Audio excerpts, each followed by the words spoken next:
Price the Lord, ஹல்லேலூயா. கிறிஸ்துவுக்குள் பிரியமானவர்களே, இந்த அருமையான காலை வேளையிலும் தேவ சமூகத்துக்கு வந்த உங்கள் ஒவ்வொருவரையும் இயேசுவின் இணையற்ற நாமத்தினாலே அன்பின் வாழ்த்துக்கள். இந்த நாளிலும் இரட்சகராக இயேசு கிறிஸ்துவை குறித்து நம் இந்த சிலுவையின் தியானங்களை குறித்து பார்த்து கொண்டு வருகிறோம். நமக்காக, நம் பாவங்களுக்காக இரட்சகர் சிலுவை சுமந்தார். பாருங்க, இந்த சிலுவையின் தியானத்தில் அநேக வெளிப்பாடுகளை கொடுத்து நடத்தி கொண்டிருக்கிறார். நாம் எப்படி நடந்து கொள்ள வேண்டும் என்ற எல்லா காரியத்தையும் அவர் நமக்கு போதித்து நடத்துகிறார். இந்த நாட்களிலும் தேவனாகிய கர்த்தர் இன்றைக்கு ஒரு சம்பவத்தை குறித்து பேச விரும்புகிறார். பாருங்க, இரட்சகராக இயேசு கிறிஸ்து சிலுவையில் அறையப்படுவதற்கு முன்பதாக ஒரு ஆயத்த காரியங்களை குறித்து ஆண்டவர் பேசிக் கொண்டிருக்கிறார். ஆமென், அல்லேலூயா. ஸோ ஒரு வீட்டிற்கு அவர் கடந்து செல்லுகிறார். அவர் வீட்டுக்கு கடந்து செல்லும் பொழுது அங்கே ஒரு சம்பவத்தை நம்ம பார்க்கிறோம். மார்க் 14ஆம் அதிகாரத்திலிருந்து ஒரு சம்பவம் சொல்லப்பட்டிருக்கு. 3ஆம் வசனத்திலிருந்து இயேசு கிறிஸ்து பெத்தானியா என்ற ஊருக்கு போகிறார். அங்கே சீமோன் வீட்டில் அவருக்கு விருந்து கொடுத்துருக்காங்க. அங்கே போய் அவர் லஞ்ச் சாப்பிடணும்னு அங்கே போயிருக்கும் பொழுது அங்கே ஒரு ஸ்திரீ வருகிறார். அங்கே வசனம் சொல்கிறது, ஒரு ஸ்திரீ விலையேற பெற்ற நலதம் என்னும் தைலத்தை கொண்டு வந்து உடைத்து அதை என்ன பண்ணுகிறா அப்படின்னா இயேசு கிறிஸ்துவின் சிரசின் மீது அவள் ஊற்றுகிறாள். ஊற்றின உடனே அப்பொழுது அங்கே இருக்கிறவங்க எல்லாம், சுற்றி இருக்கிறவங்க எல்லாம் व्यसனம் அடைகிறாங்க. ஐயோ, இவ்வளோ காஸ்ட்லி தைலம், இது எடுத்துட்டு போய் இப்படி ஊற்றிட்டாலே, வீண் பண்ணிட்டாலே அப்படின்னு செலவழிச்சதை குறித்து व्यसனப்பட்டு அங்கே என்ன சொல்கிறாங்கன்னா, ஐயோ, இதை நீ உடைக்காம இதை வித்திருந்தா 300 பணத்துக்கு வித்திருந்தா தரித்திரத்துக்கு கொடுத்துருக்கலாமே, நீ ஏன் இப்படி பண்ணிட்ட அப்படின்னு சொல்லிட்டு முறுமுறுக்கிறார்கள். உள்ளுக்குள்ள தேவையில்லாத காரியங்களை குறித்து அவங்க முறுமுறுக்கிறார்கள். அப்பொழுது இயேசு அவர்களை நோக்கி சொல்லுகிறார், அவளை விட்டு விடுங்க, ஏன் தொந்தரவு செய்கிறீர்கள்? என்னிடத்தில் நற்கிரியை செய்திருக்கிறாளே. ஆமேன், ஹல்லேலூயா. இயேசு இறங்கி வந்து நற்கிரியை பாராட்டுகிறார். ஆமேன். அதுதான் இன்றைய தினத்தின் வசனம். தீத்து 2ஆம் அதிகாரம் 7ஆம் வசனத்தில் சொல்கிறது, நீயே எல்லாவற்றிலும் உன்னை நற்கிரிகளுக்கு மாதிரியாய் காண்பித்து. ஆமேன், ஹல்லேலூயா. நீங்க நற்கிரியைகளுக்கு மாதிரியா இருக்கணும், நல்ல கிரியைகளை செய்கிற பிள்ளைகளா இருக்கணும். நிறைய காரியங்கள் நாம் செய்ய தவறிவிடுகிறோம். ஸோ தேவனாகிய கர்த்தர் சிலுவையில் அறையப்படுவதற்கு முன்பதாக அந்த பிள்ளை வந்து ரொம்ப அழகா தனக்கு விலையேற பெற்ற விஷயம், அங்க இருக்கிற ஜனங்களுக்கு தெரியுது அது ரொம்ப விலையேற பெற்றது. ஆனா அந்த உடைத்து ஊற்றின அந்த சகோதரிக்கு இந்த தைலத்தை காட்டிலும் இயேசுதான் விலை உயர்ந்தவர், இயேசுதான் மிக சிறந்தவர். ஸோ இதுக்கு மேல தைலத்துக்கு மேல எதுவுமே கிடையாது அப்படின்றதுல, தைலத்துக்கு மேல என் கர்த்தர் இருக்கிறார் என்று அவள் விசுவாசித்து அந்த தைலத்தை கர்த்தருக்காக ஒப்பு கொடுத்தார், விலையேற பெற்றதை ஒப்பு கொடுத்தார்.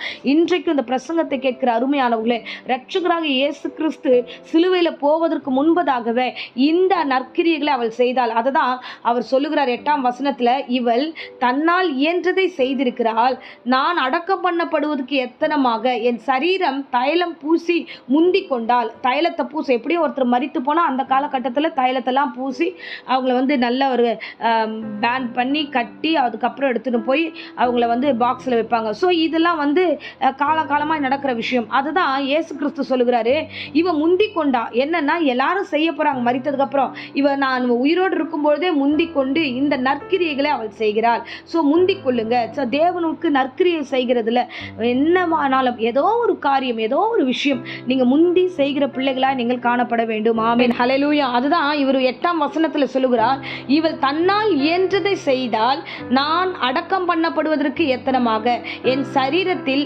தைலத்தை பூசுவதற்கு அவள் முந்தி கொண்டாள். ஆமென், அல்லேலூயா. ஸோ மரித்ததுக்கு அப்புறம் தைலங்கள் எல்லாம் பூசுவாங்க இல்லையா, அதுதான் இவர் மரிக்காததுக்கு முன்பதாகவே இவ வந்து நல்ல கிரியைகளை இயேசு கிறிஸ்து உயிரோடு இருக்கும் போதே அவள் முந்தி கொள்கிறார். அதான் அவர் நற்சாட்சி கொடுக்கிறார், இவள் தன்னால் இயன்றது செய்கிறத முந்தி கொண்டாள்.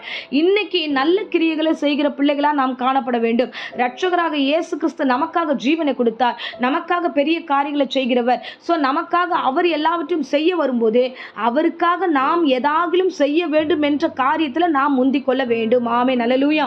அருமையானவர்களே, அதுதான் வசனத்தில் வாசிச்சுமே, நீயோ எல்லாவற்றிலையும் வந்து உன்னை நற்கிரியைகளுக்கு மாதிரியா காண்பிக்கணும். எல்லாரும் உங்களை பார்க்குறாங்க, இவங்க கிறிஸ்தவங்களாச்சே, இவங்க வந்து இவங்க ரட்சகர், இவர்களுடைய தேவன் வந்து நல்ல காரியங்களை செய்கிறவராச்சே, அப்போ இந்த பிள்ளைகளும் நல்ல காரியம் செய்வார்கள் என்று எதிர்பார்ப்பார்கள். ஆகையால நீங்கள் நல்ல காரியங்களை செய்வதற்கு நீங்கள் முந்திக் கொள்ள வேண்டும். ஆமென், அல்லேலூயா. ஸோ தேவனாகிய கர்த்தர் உங்களிடத்தில் எதிர்பார்க்கிற காரியமும் இதுதான், நீங்கள் என்ன செய்கிறீர்கள் என்று பார்க்கிறார். நான் உனக்காக சிலுவை ஒப்பு கொடுத்தேன், நான் உனக்காக ஜீவனை கொடுத்தேன், நான் உனக்காக நான் மறுபடியும் திரும்ப வருவேன், நான் உனக்காக ஆயத்த பண்ணதை கொண்டு போய் சேர்ப்பேன் என்று. ஆனால் நாம் என்ன செய்கிறோம்? நாம் என்ன செய்ய வேண்டும் என்றால், இந்த ஸ்திரீ ஆனவள் எப்படி தனக்கிட்ட இருக்கிற விலையேற பெற்றதை ஒப்பு கொடுத்தாலோ, தன்னிடத்தில் இருக்கிறது எது பெஸ்ட்டோ அதை ஒப்பு கொடுத்தாலோ, அதே போல நாமும் நற்கிரியைகளுக்கு முந்தி கொள்ள வேண்டும். ஆமென், அல்லேலூயா. என் தேவனாகிய கர்த்தர் நமக்காக எத்தனையோ நன்மையான காரியங்களை ஏராளமாய் செய்தாரே. இன்றளவு நாம் ஜீவனோடு இருக்கிறோமே, இந்த உலகத்தை திரும்பி பார்த்தா எல்லா பாவத்தில் மரித்து கொண்டிருக்கிறார்கள். ஆனால் தேவனாகிய கர்த்தர் உங்களையும் உங்கள் வீட்டையும் உங்களை சார்ந்தவர்களையும் கர்த்தர் ஆசீர்வதித்து சபையில் ஆண்டவர் உங்களை பத்திரமாய் வைத்திருக்கிறாரே. இப்பேற்பட்ட தேவனுக்கு நாம் முந்திக் கொள்ளுகிற பிள்ளைகளாக இருக்க வேண்டும். ஆமென், அல்லேலூயா. சூழ்நிலைகளை பார்க்காதீங்க, தேவனை பாருங்க. உங்களால் இயன்ற காரியங்களை கர்த்தருக்காக செயல்படுத்துங்க, நற்கிரியைகளை செய்யுங்க, நல்ல காரியங்களை உருவாக்குங்க. கிறிஸ்துவுக்காக அவள் முந்திக் கொண்டது போல கிறிஸ்து என்னெல்லாம் சொல்லிட்டு போனாரோ அதை செய்வதற்கு நீங்கள் முந்திக் கொள்ளுங்கள்.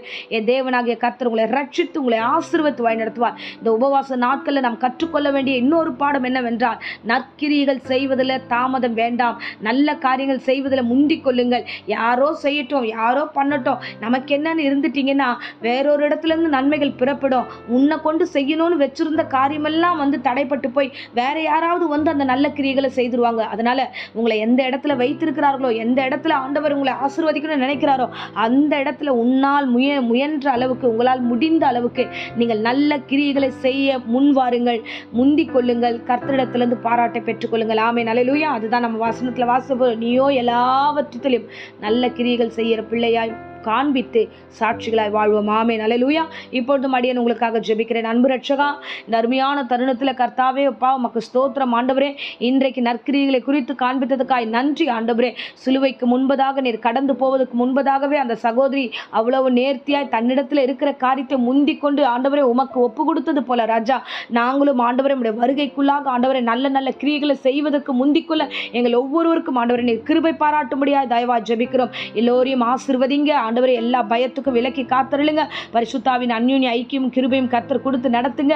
எந்தெந்த இடத்துல யாரெல்லாம் எங்கே இருக்கிறார்களோ அங்கெல்லாம் நற்கிரியை செய்கிற பிள்ளைகளாய், உம்மை பிரதிபலிக்கிற பிள்ளைகளாய் ஆண்டவரே அப்பா, விசுவாசிகளுக்கு மாதிரியாய் ஆண்டவரே இந்த பிள்ளைகளை நிலைநிற்கும்படியாய் ஜெபிக்கிறோம். ஆசீர்வதியும். இந்த வேளையில வியாதியோடு பலவீனத்தோடு ஆண்டவரே யாராக அந்த பிரசங்கத்தை கேட்டுக்கொண்டிருந்தா பூரண சுகத்தை கொடுங்க ராஜா. எல்லா வியாதி, சளி, எல்லா தலைவலி ஆண்டவரே அப்பா, யூட்ரஸ் ப்ராப்ளம், வயிற்று வலி எல்லாவற்றையும் நீக்கி போடுங்க. தைராய்டு பிரச்சனை எல்லாம் நீக்கி போடுங்க. சுகர் பிரச்சனை எல்லாம் நீக்கி போடுங்க. பூரண சுகத்தை கொடுங்க. இந்த உபவாச நாட்கள்ல ஆண்டவரே மனதார ஆசீர்வதிக்கிறோம். வியாதியோடு ஹாஸ்பிட்டல்ல போராடுகிறவர்கள் எல்லாம் ஆண்டவரே ஆசீர்வதித்து ஆண்டவரே விடுதலை கட்டளையிடுகிறோம். பூரண சுகத்தோடு வீடு திரும்பட்டும். ஒவ்வொருவரையும் காத்துக்கொள்ளும், வழி நடத்தும். ஆசீர்வதியும். இயேசுவின் நேற்று நாமத்தில் ஜெபித்து ஒப்பு கொடுக்கிறேன் நல்ல பிதாவே. ஆமேன், ஆமேன். Praise the Lord. God bless you.